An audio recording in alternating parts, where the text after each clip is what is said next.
Fellas, AC here, welcome to another review. Today, I'm going to review an Amouage. And this Amouage gets very little talk because it's basically considered a feminine fragrance. So a lot of talk in the women's fragrance category. But this one is a pretty unisex. And in my opinion, this is a modern masterpiece. It's been created with such elan, such artistic freedom that this fragrance warrants basically to be called a modern masterpiece, and it really is one of my absolute favorite rose fragrances. And wow, this fragrance, whoa, what a glamorous rose this is. And this is an Amouage official sample. I've used about 1.5 ml, as you can see, and wow, the very first spray, and you know that you're smelling something superbly gorgeous and very expensive immediately, right? Not girly at all. And it's so strong. All the budget for the rose in Amouage basically went into this. This is Lyric Man, and the kind of rose here they've used here is Def. It's very dark, damp, and gorgeous. I mean, this is an amazing fragrance. I have to review this. But the rose here is bang opposite. The rose here is beautifully vibrant and very, very dry and airy. Completely the opposite of Lyric Man. And that's why I like it. Because this is a rose which has no parallel. I haven't seen or smelt a rose fragrance done like this, right? So how does it smell? It smells like a very vibrant, radiant, sort of a thick, silky structure. Very thick, very vibrant, and beautifully glamorous. Very glamorous, extremely glamorous. Yeah. The rose comes in much later. So this is all at the moment a very creamy, thick vanilla custard. Literally. And this vanilla custard is sort of supplemented, if you like, with a beautiful, gorgeous cinnamon cardamom combination, and freshened up by lemon and nutmeg. There's also the smell of ginger, pickled ginger, the kind of ginger you smell in sushi.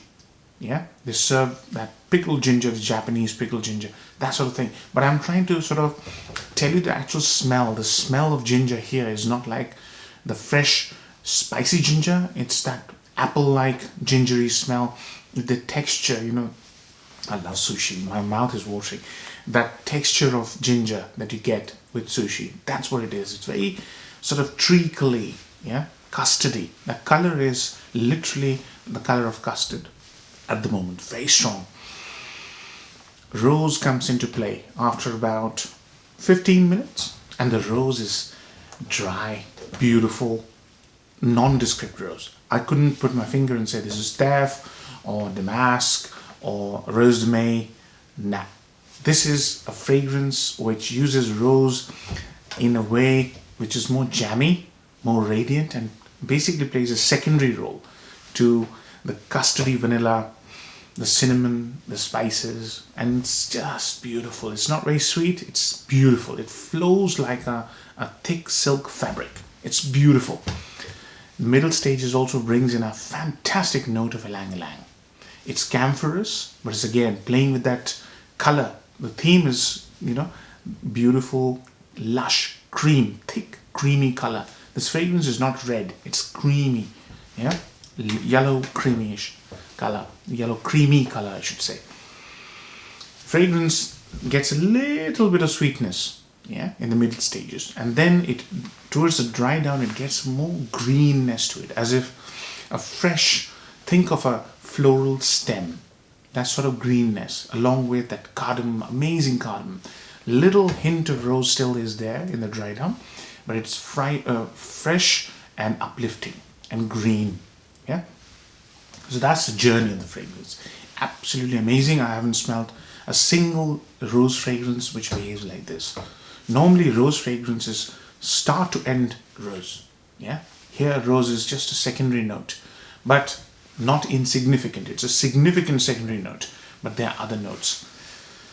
beautiful. There's also a fantastic note of sandalwood which you'll smell in the dry down. It's a stunning fragrance. It's just hands down stunning. Absolutely stunning fragrance.